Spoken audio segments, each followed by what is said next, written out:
தினம் ஒரு தியானம்.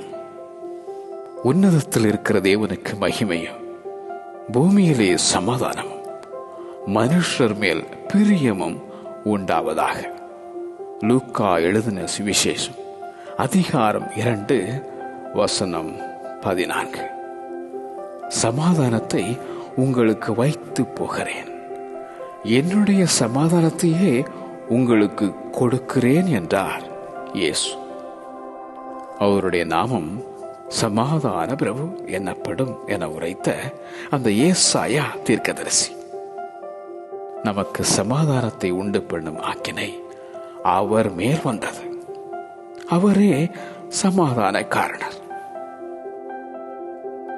நம்முடைய கர்த்தராகிய இயேசு கிறிஸ்து மூலமாய் தேவனிடத்தில் சமாதானம் பெற்றிருக்கிறார்.